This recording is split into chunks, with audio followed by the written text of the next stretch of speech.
आज ब्रह्मांड का दूसरा भाग चालू करते हैं। जैसा कि हमने पढ़ा था कि ब्रह्मांड क्या होता है। ब्रह्मांड अस्तित्वमान द्रव्य और ऊर्जा के सम्मिलित रूप को हम ब्रह्मांड कहते हैं। ठीक है दोस्तों,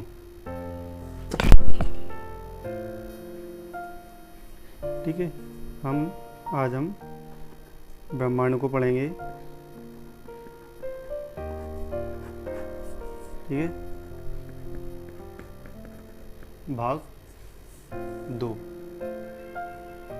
ओके दोस्तों, आई होप कि आपको समझ में आ रहा होगा, है ना। भाग 2।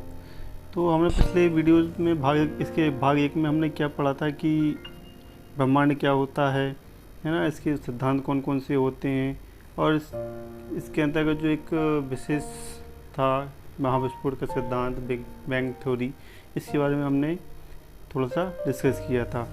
तो हम इसके आगे आते हैं। रेड शिफ्ट परिघटना के बारे में हमने पढ़ा था। इसके आधुनिक अध्ययनों में सुपरनोवा का अंतरिक्ष में विस्फोट होना भी ब्रह्मांड के विस्तार के साक्ष्य के रूप में माना जाता है।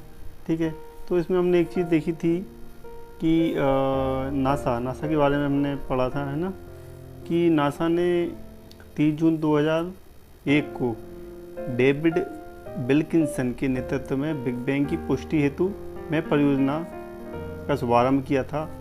मैप एक खोजी उपग्रह है। इससे प्राप्त चित्रों से बिग बैंग की पुष्टि होती है। 11 फरवरी 2013 में इस आधार पर नासा ने ब्रह्मांड की आयु 13.7 अरब वर्ष निर्धारित करने की घोषणा की थी। डेविड विल्किंसन की सितंबर 2002 में मृत्यु हो गई थी, जिसके पश्चात उनके सम्मान में मैप उपग्रह का नाम 11 फरवरी 2003 को डब्लू मैप रख दिया गया था। ओके दोस्तों, यहाँ तक कि हमने इसको पढ़ा था। ठीक है, तो क्या हुआ था,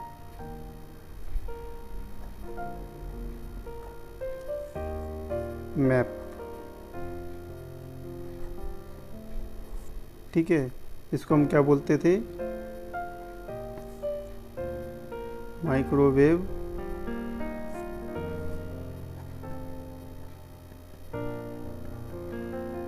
एनिसोट्रॉपी प्रोब, है ना। इसका शॉर्ट फॉर्म है मैप। ओके दोस्तों, 30 मार्च 2010 को क्या किया गया कि European centre for nuclear research, European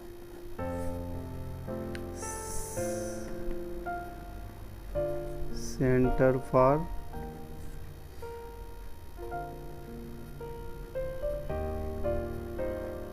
nuclear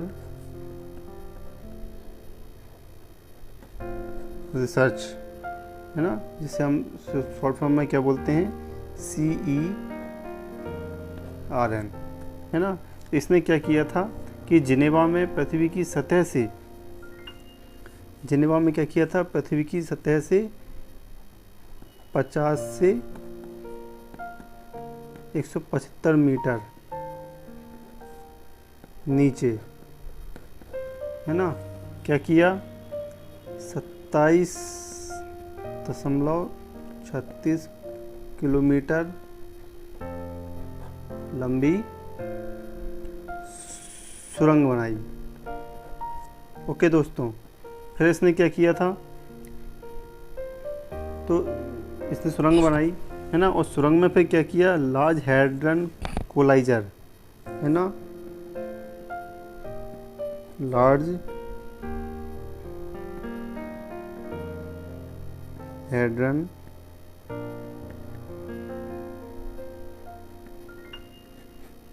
कोलाइजर, जिसे हम क्या बोलते हैं, LSC, है ना। ये ठीक है, LSC नामक महाप्रयोग किया गया, जो कि सफलतापूर्वक संपन्न हुआ। ओके दोस्तों, फिर इसके बाद इसमें एक चीज़ और हुई थी, क्या हुई थी, 2008 में यह महाप्रयोग असफल रहा था। ठीक है, इसमें प्रोटॉन बीमों को लगभग प्रकाश की गति से टकराया गया था। ठीक है, और हिग्स बोसॉन के निर्माण का प्रयास किया गया था। ठीक है, इसको टकराकर हिग्स बोसन के निर्माण का प्रयास किया गया। ऐसा भी माना जाता है कि गॉड पार्टिकल के नाम से जाने जाने वाला हिग्स बोसन में ही ब्रह्मांड के रहस्य छिपे हैं। ठीक है दोस्तों, क्योंकि यह सबसे बेसिक यूनिट माना जाता है, और जो CERN है, CERN ने क्या किया, 4 जुलाई 2012 में क्या किया, हिग्स बोसन से मिलता जुलता सब एटॉमिक पार्टिकल की खोज करने में सफलता हासिल की। ठीक है, फिर इससे ब्रह्मांड के रहस्यों को जानने के विषय में महत्वपूर्ण उपलब्धि माना जाता है। ओके दोस्तों, चीज़ समझ में आई? ओके दोस्तों, चीज़ समझ में आई कि 4 जुलाई 2012 में CERN ने, मतलब कि European centre for nuclear research ने क्या किया था कि हिग्स बोसन से मिलता जुलता एक सब एटॉमिक पार्टिकल की खोज की थी, जिसमें इन्होंने सफलता हासिल करी, और इसे ब्रह्मांड की जानकारी जुटाने में महत्वपूर्ण माना जाता है। ओके दोस्तों, फिर क्या हुआ था कि एक ब्रिटिश वैज्ञानिक थे, है ना, एक ब्रिटिश वैज्ञानिक थे हिग्स। ठीक है, ब्रिटिश वैज्ञानिक थे हिग्स। 1964 ईस्वी में कॉस्मोलॉजी समझने हेतु गॉड पार्टिकल परमाणुविक अवधारणा को पेश किया था। ठीक है, जो कि भारतीय वैज्ञानिक सत्येंद्रनाथ बोस के बोसन थ्योरी पर आधारित थे। ठीक है, तो समझ में आया कि जो हिग्स नामक बोसन थे, क्या हिग्स बोसन है ना, ये नाम कैसे पड़ा, एक क्वेश्चन बनता है। ठीक है, तो उसी पर से एक थ्योरी है ना, तथ्य है कि एक ब्रिटिश वैज्ञानिक थे। हिग्स कौन थे? हिग्स कौन थे?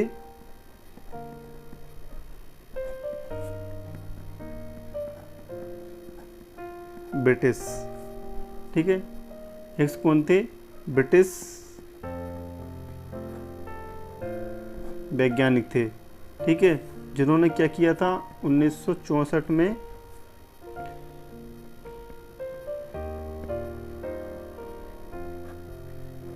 कॉस्मोलॉजी, है ना, कॉस्मोलॉजी के लिए गॉड पार्टिकल प्रामाणिक अवधारणा को पेश किया था, है ना, गॉड पार्टिकल, है ना, अवधारणाओं को पेश किया था। जो कि गॉड पार्टिकल क्या था, ये क्या था, भारतीय समूह के, है ना, भारतीय जो थे, भारतीय वैज्ञानिक सत्येंद्रनाथ बोस,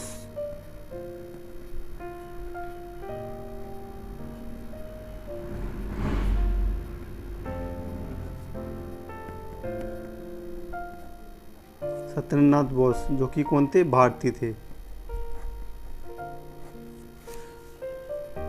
ओके दोस्तों, सत्येंद्रनाथ बोस कौन थे, भारतीय थे।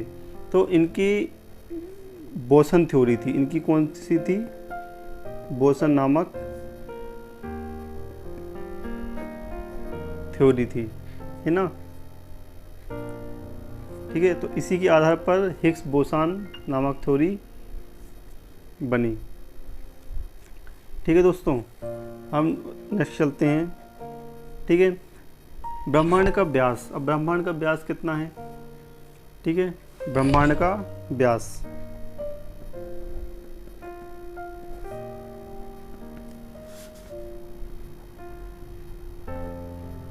ठीक है, ब्रह्मांड का व्यास, ब्रह्मांड का व्यास कितना है? 10⁸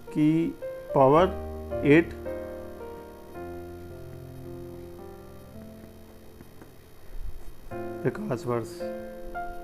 ओके दोस्तों, फिर ब्रह्मांड में अनुमानतः 100 अरब मंदाकिनियाँ हैं। ठीक है, अब ब्रह्मांड का व्यास कितना है? ये है। इसमें मंदाकिनी कितनी है? 1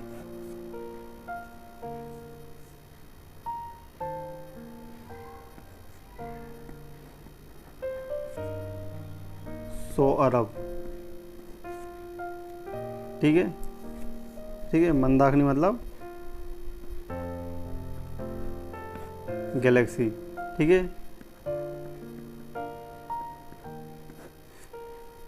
ठीक है। एक मंदाकिनी में क्या है, 100 अरब, सॉरी, ब्रह्मांड में क्या है, लगभग 100 अरब मंदाकिनियाँ हैं। ओके दोस्तों, और प्रत्येक मंदाकिनी में,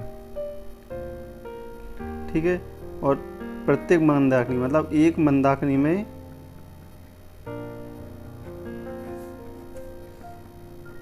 100 अरब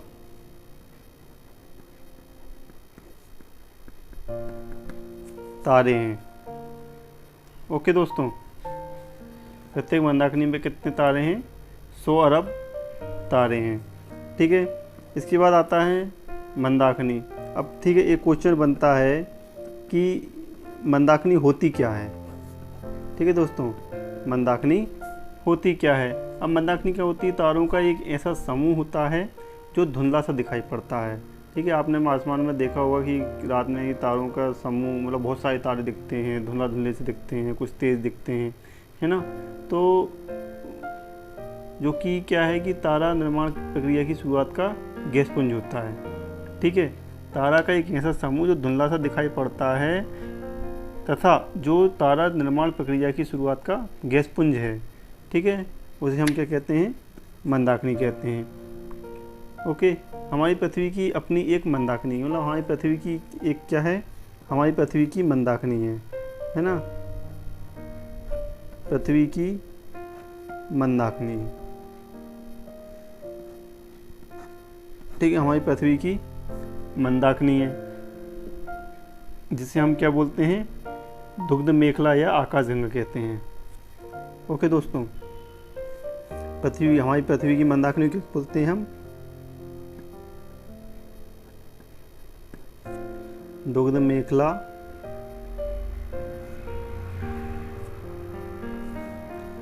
या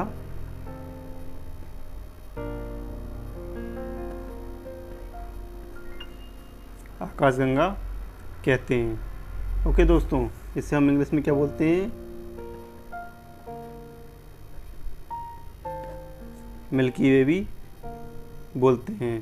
ठीक है, इसमें एक चीज़ और कि अब तक की जो हमारी ज्ञात मंदाकिनी है, मतलब हमने जो इस मंदाकिनी के बारे में जाना है, तो उसमें क्या बताया कि जो हमारी मंदाकिनी है वो क्या है कि 80% सर्पिलाकार है। ठीक है, अभी तक जो हमने मंदाकिनी देखी है, जानते हैं, उसका 80% भाग क्या है, सर्पिलाकार है। ओके दोस्तों, और इस मंदाकिनी को सबसे पहले किसने देखा था, इसे सबसे पहले गैलीलियो ने देखा था। ओके दोस्तों,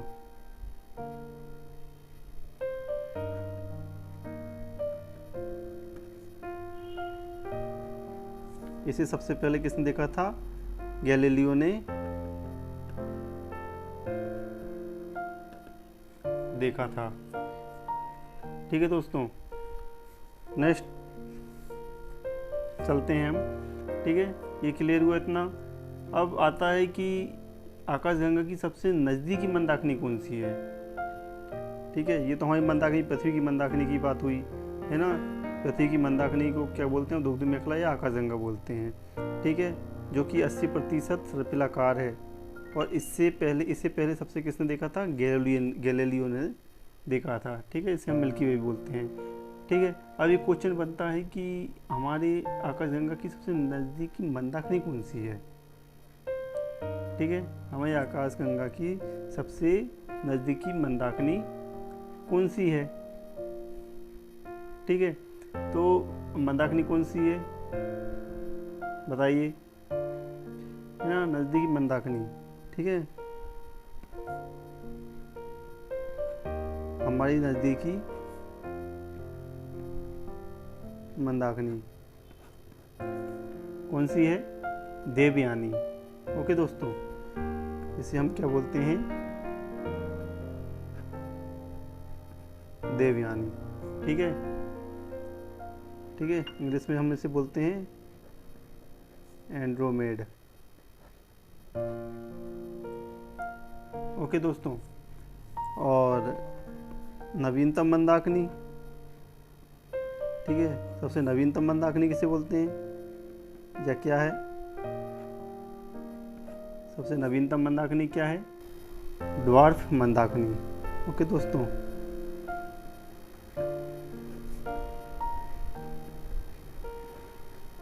सबसे नवीनतम मंदाकिनी कौन सी है? ड्वार्फ मंदाकिनी है। ओके दोस्तों, ठीक है। इसके बाद एक और आता है हमारा ओरियन नेबुला। ठीक है, ओरियन नेबुला आपने नाम सुना होगा। ओरियन नेबुला क्या होता है ना? ओरियन